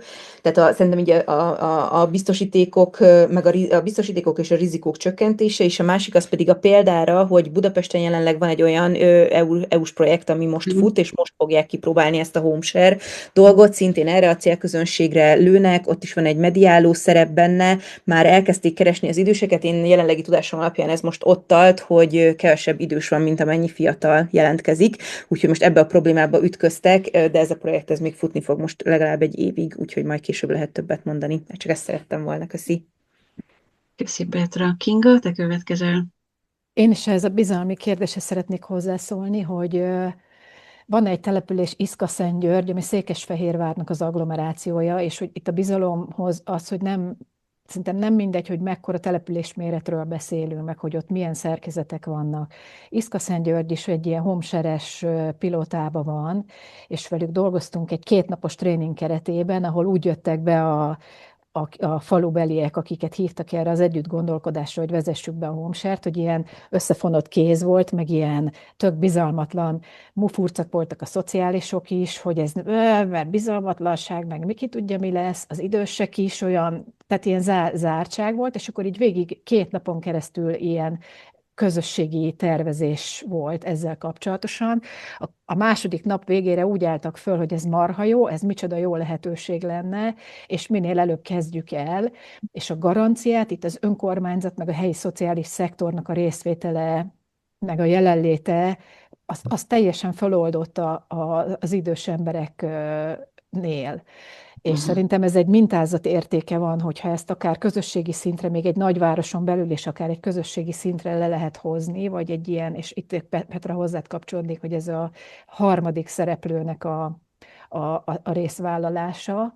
És még 2 nemzetközi dolgot hoznék ide, én a briteknek a homeshare rendszerét néztem meg közelebbről, ott például teljesen bevett gyakorlat volt, hogy akár fiatal nem csak egyetemisták, hanem akár ápolók például, vagy olyan fiatal young professionals, ezt hogy mondják jól magyarul, szóval olyan, valamilyen szakmai emberek, akiknek még nincsen, de már dolgozók, tehát nem Fiatal egyetemisták. felnőttek. Fiatal felnőttek, igen.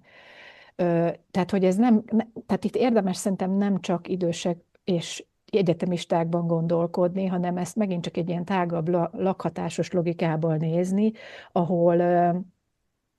ahol ez az együttélésnek a kultúrája, az teljesen benne van a gyakorlatban, úgyhogy hogy akkor akár albérletbe kiadok egy szobát, tehát megnézni, hogy mik azok a meglévő ilyen közösen lakhatási gyakorlatok, amire rá lehet építeni, és akkor egy csomó olyan félelmet szerintem ki lehet pipálni, vagy fölé lehet könnyen menni, mint amik így elsőre eszünkbe jutnak, hogy most akkor mi van a bizalommal. Oké, köszönjük szépen. Itt közben a chatben Ági, vagy Kingához és Petrához jött egy üzenet. Látom, hogy Petra már válaszolt rá, egy ilyen kapcsolatfelvevő igény, kísérlet, úgyhogy majd arra válaszoljatok. Akkor csináljuk úgy, hogy ki az, akinek még Bettyhez lenne kérdése, és akkor utána visszatérhetünk. Kozma Judit, légy szíves. Nem, vagyis, hogy le vagy némítva, Judit. Bocsánat, igen, köszönöm Oké. szépen. Ahogy beszélgetetek, nekem borzasztóan tetszik ez az egész, és tényleg ez a bizalom kérdés, azt hiszem ez itt az egyik kulcs. És nekem eszembe jutott egy olyan lehetőség, hogy nagyon sok fiatal vállal önkéntes munkát, hogy erre a szegmensre gondoltatok-e? Lehet, hogy innen is lehet könnyedén, nagyon nyitott, és tehát a bizalom szempontjából egy nagyon jó szegmens találni, amikor a fiatalok maguk vállalnak idősek mellett önkéntes munkát, és az, hogy ő pluszban kap még mellé egy olcsóbb lakhatást, mondjuk egyetemistaként ebben a városban, nem tudom, nekem ez jutott így hirtelen még eszembe. És Aha, ja. Köszi, tök jó, hogy behoztad az önkéntességet. Öm, Ja, hogy szerintem egyébként ez így ez egy ilyen személyiség, tehát a személyiséghez, típushoz is kötöm, hogy kik azok, akik, tehát mondjuk általában akik önkénteskednek, ők így nyitottabbak az ilyen jellegű dolgokra, és na, mert igazából csak ezt akartam mondani, igen, hogy mi is így gondolkoztunk, hogy egyébként, hogy így milyen típusúak azok a fiatalok, akik erre nyitottabbak, és akkor vannak így ötleteink, hogy milyen irányba lehet elindulni. Ez is szerintem egy tök jó szegmens, hogy akik így önkénteskednek, vagy nem tudom, mondjuk a cserkészek, meg vannak még ilyen ötleteink, hogy kik azok, akik valószínűleg inkább nyitottabbak erre a dologra, de köszi, hogy behoztad ezt is. Köszönjük szépen. Van-e még Bettyhez kérdés? Akkor mégiscsak térjünk vissza, Kinga, a hozzád feltett kérdésre, chatben feltett kérdésre, jó, amit Judit kérdezett, tehát, hogy hogyan, van-e valami szerződés, illetve, hogy mi van, ha valaki nem tartja be a szabályokat ebben a te általad elmondott példában. Itt az szerintem nagyon érdekes, és itt egy kicsit megint Petra az eladásodhoz kapcsolnék vissza, hogy ugye sokszor arra fókuszálunk, hogy mi van akkor, amikor ki kell alakítani a szabályokat az elején. Az egy fázisa ennek.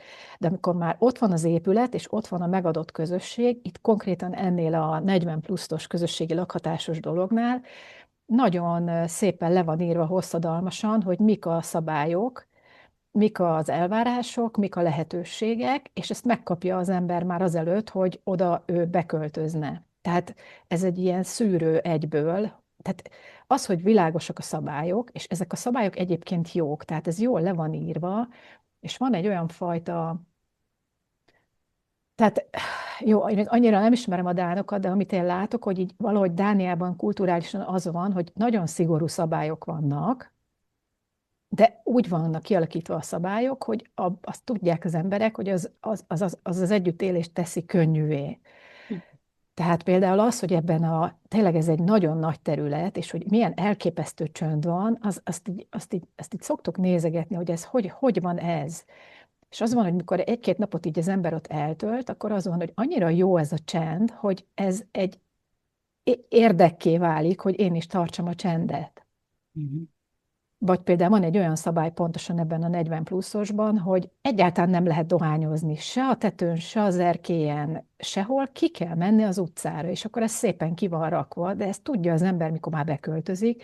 Nyilván, ha ezt én előre tudom, akkor nyilván nem költözök be, hogyha mestikába akarok dohányozni, ez nem olyan jó, hogyha így, tehát az egyszerűen, tehát én ezt úgy tudom megfejteni magamnak, vagy úgy tudom megérteni, hogy nagyon világosak a szabályok, és egyértelművé teszik, hogy én ezt akarom-e, vagy nem, és hogyha viszont akarom, akkor meg persze, hogy be fogom tartani, mert az én érdekem is. És én ebben látom ennek az egésznek a kulcsát. Eléggé megengedőek is ezek a szabályok abban a tekintetben, hogy az van, hogy este 10 után nem lehet hangoskodni, de ha mondjuk egyszer valaki akar egy ilyen nagyon ereszdel a hajamat bulit tartani, akkor ezt légy szíves, beszéld meg a szomszédokkal, mondjad nekik, és akkor nyilván ők meg azt fogják erre mondani, hogy egyszer oké, mert hát néha ők is, szóval én ezt egy kicsit ilyen kulturális dolognak látom, és én ezt hozom haza Magyarországra is ebbe, hogy például ahol elvéreznek a közösségek, hogy már a szabálykitalálásnál elvéreznek, hogy simán lehet szerintem azzal menni, hogy mint ahogy itt is a core group kitalálta, hogy mik a szabályok, és aztán utána azt időről időre lehet finom hangolni, de az újak, akik érkeznek, akkor már egyfajta szabályrendszerre jönnek rá, abba jönnek bele, azt elfogadják, és utána a demokratikus módszerekkel lehet hozzányúlni, legyen ez akár szociokrácia, vagy attól függ, hogy.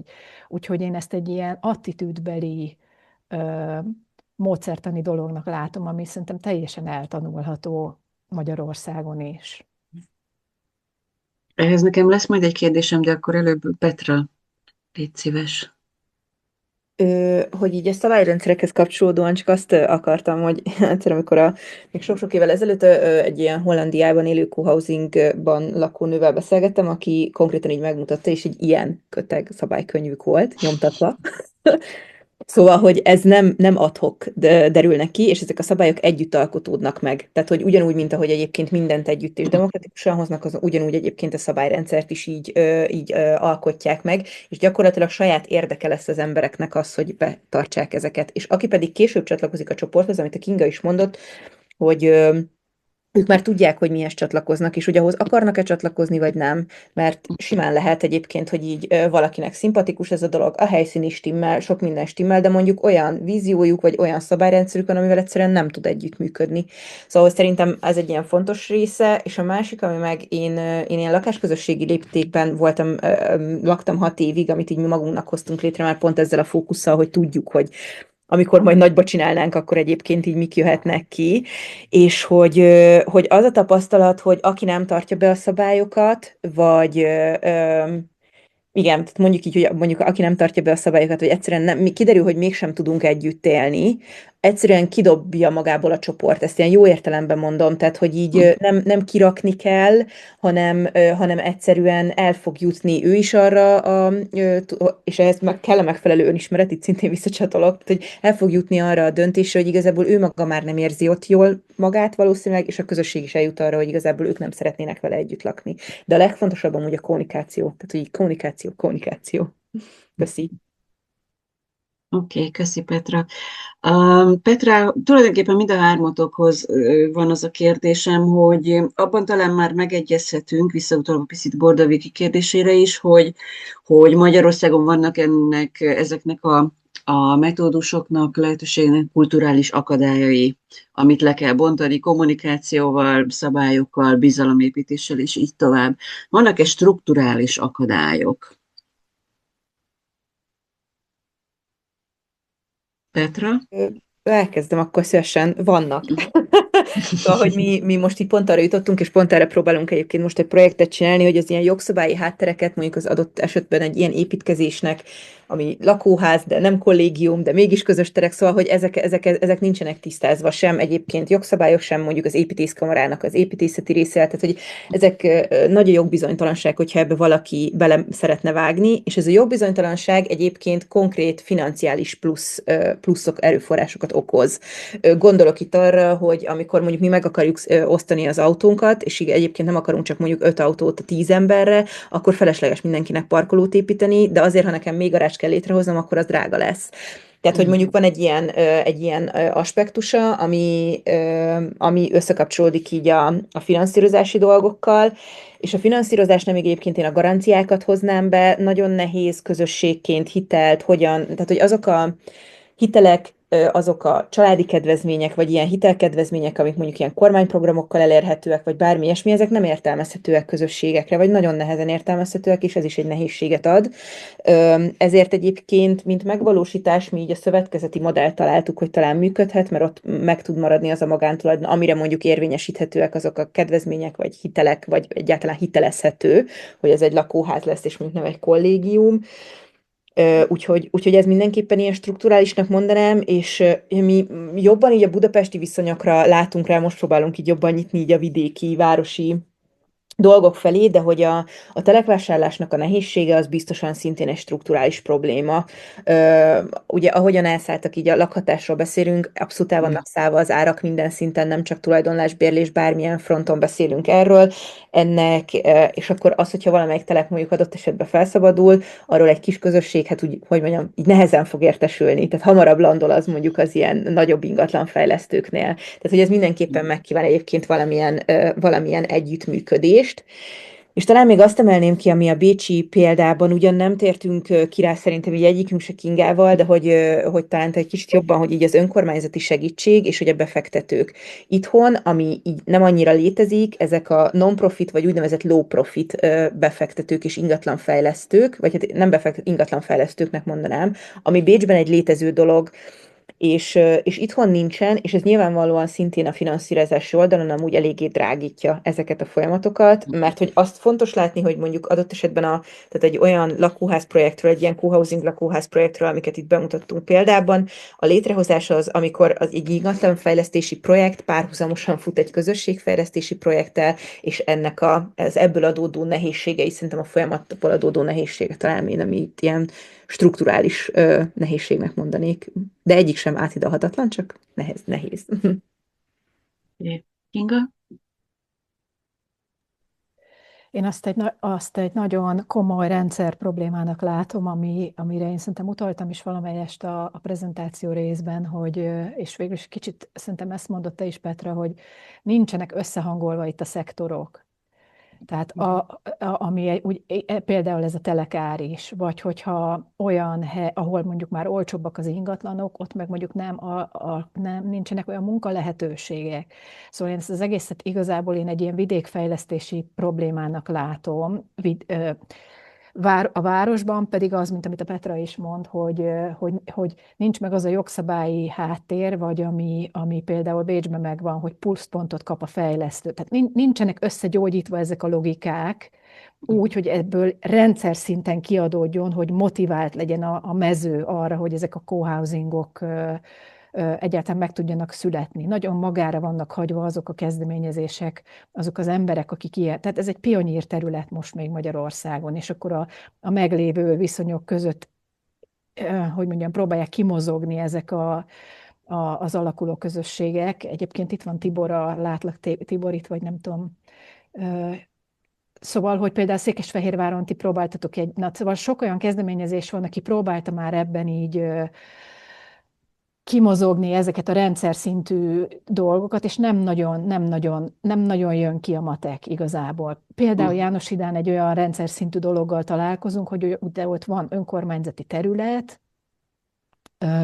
lehetne csinálni a fejlesztést, de olyan infrastrukturális hiányok vannak, ami miatt nem biztos, hogy valaki oda akar költözni, mert hogy ez egy kis település, és még hogyha oda is akarnának költözni olyan emberek, mert ilyenekről már beszélgetünk emberekkel, hogy ő még pénzt is beletenne, oda jönne, de akkor hogy lesz a tulajdonlás, hogy lesz az öröklés, mi ennek az egésznek az ilyen birtoklási, hosszú távú keretrendszere, ami igazán olajozott és igazán támogatja ezt, ami egyszerre választad arra is, hogyha mondjuk erre az önkormányzat területet ad, és nem akar egy for-profit befektetőt, aki lehozza mondjuk egy ilyen ingatlanfejlesztésből a profitot, akkor hogy tudjuk úgy érdekelté tenni az oda költözőket, hogy azok viszont ne nagyon gentrifikálják a dolgot, tehát az önkormányzat is valamilyen szinten birtokon belül maradjon a projektben, ha már egyszer beszáll az önkormányzat, meg azok is, akik oda költöznek. És ezek szerintem most még elég nagy ilyen jogi meg szemléletbeli rendszer szintű problémák, amiket nem olyan nagyon könnyű megugrani. Részben egyébként ezért is szeretünk ilyen beszélgetéseket szervezni, mert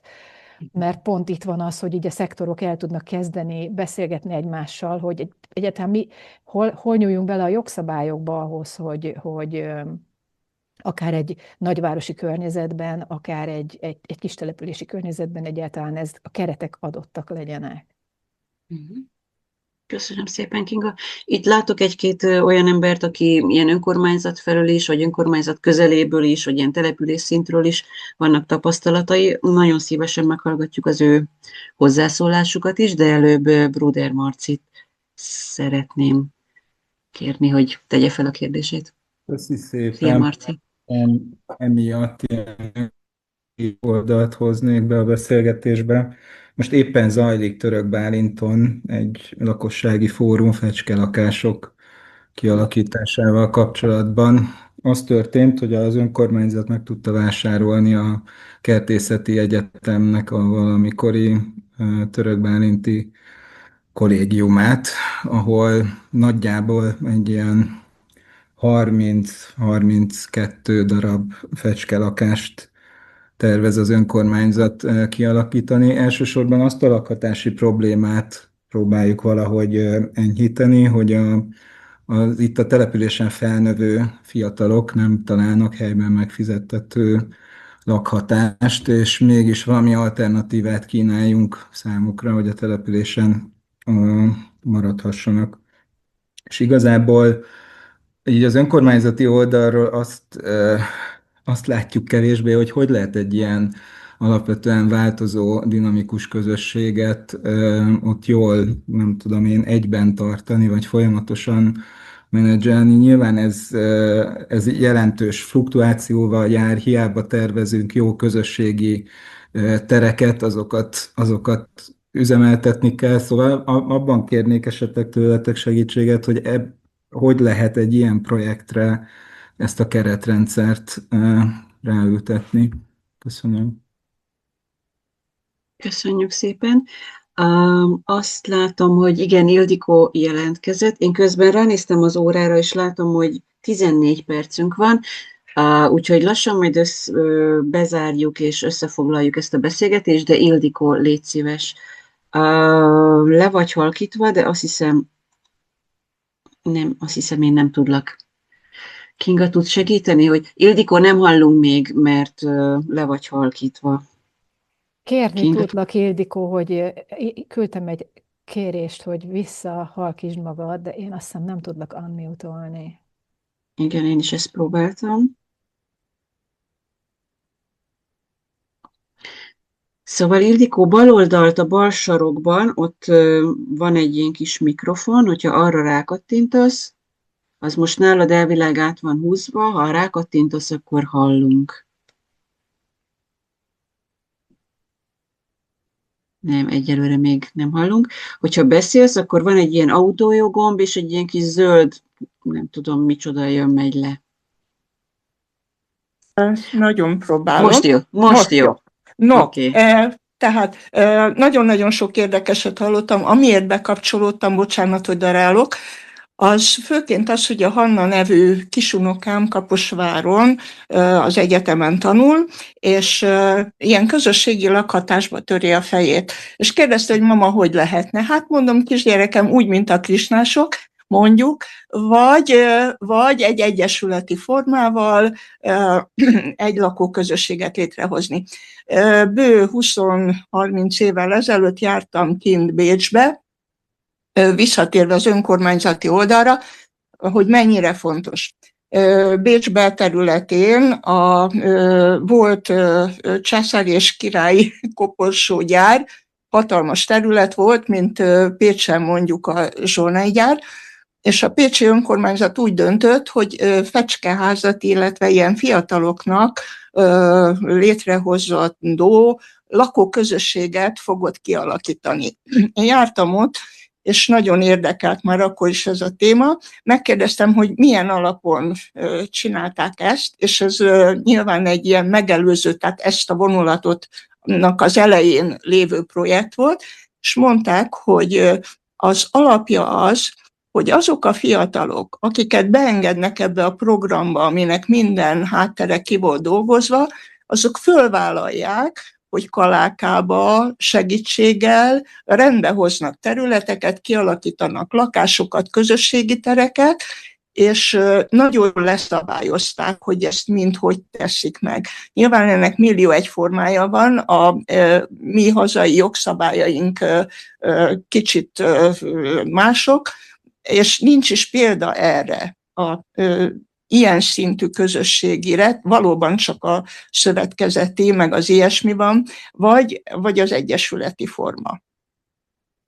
Tehát én most ebbe tipródom, hogy tudok majd a Hannának segíteni, hogy ők egy ilyen kis művész közösségi akármit létrehozzanak maguknak.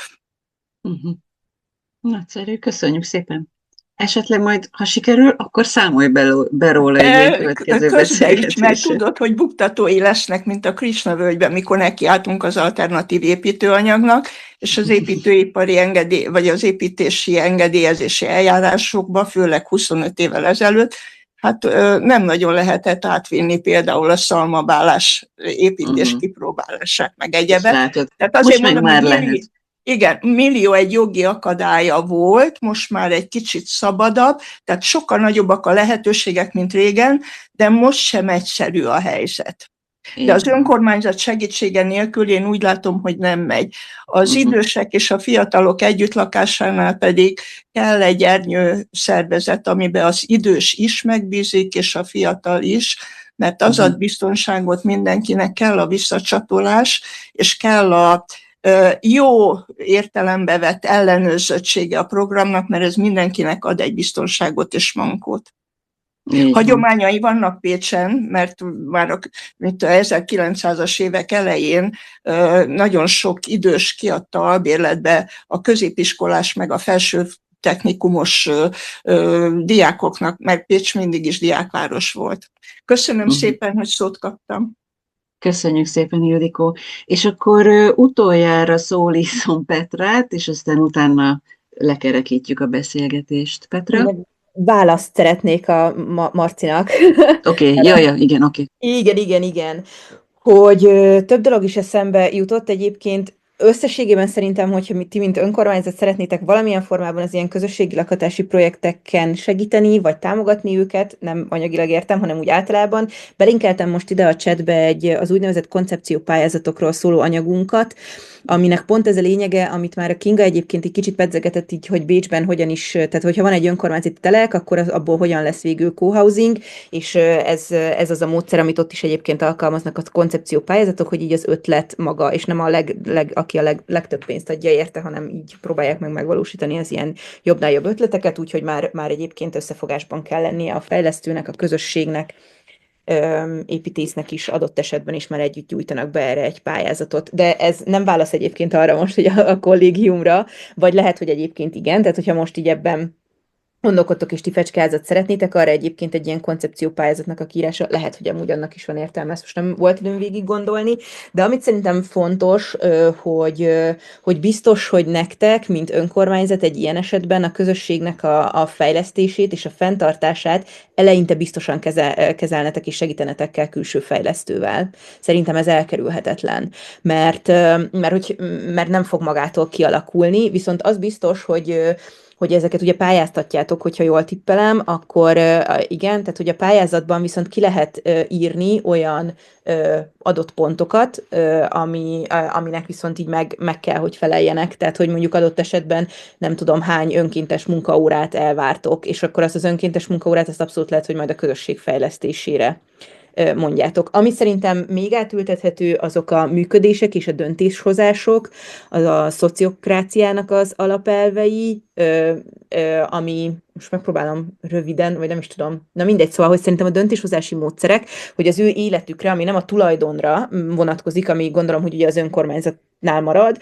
hogy a közösségi életüket hogyan tudják egyébként ők szervezni, és erre ez egy tök jó módszer tud szerintem lenni, hogy a fenntartást viszont maguknak intézzék. Tehát, hogy ki az a munkacsoportokba szerveződve, ki az, aki a kerttel foglalkozik, ki az, aki a közösséggel foglalkozik, és mondjuk azt egyébként én azt gondolom, hogy egy ilyen önkormányzati pályázatban is talán elő lehet írni, hogy akkor egyébként ez egy ilyen kötelező befektetett munkaidő. És ami még szerintem fontos lehet, ez a részvételiség, tehát minél jobban tudjátok egyébként szerintem a részvételiséget biztosítani az első körös lakóknak, mert lesz ebben nyilvánvalóan ugye változás, így az idő folyamán, annál nagyobb sikert tudtok elérni a fenntartásban, és annál biztosabban tud kialakulni valamilyen közösségi működés. Ezek az első körös tippjeim, de egyébként beírtam az e-mail címemet, és így keresd meg te is nyugodtan, és azt hiszem, hogy még a hölgyhöz, aki előbb hozzászólt, bocsánat, nem tudom pontosan, de a koporsógyáros példát pedig beraktam ide a honlapját, szerintem az egy van Bécsbe, a Sargfabrik, és az az első körös co-housingoknak volt az egyike a 90-es évekből. Oké. Köszönjük szépen, én közben látom, hogy a chatben itt épülnek a kapcsolatok, aminek nagyon örülök. Úgyhogy keressétek egymást, beszélgessetek egymással, már itt látszik, hogy volt értelme ennek a beszélgetésnek. Szeretném lekerekíteni, mert mindjárt 7 óra. Akiben maradt kérdés, az egyrészt írjon nekünk, írjon Kingának, Petrának, Bettinek, keressétek egymást, és azt is javaslom, hogy kövessétek be egyrészt a tudatos öregedés csoportokat, másrészt pedig az Élet Plusz programot, illetve a Kortárs Kihívások Kutatóközpontnak a Facebook oldalát is.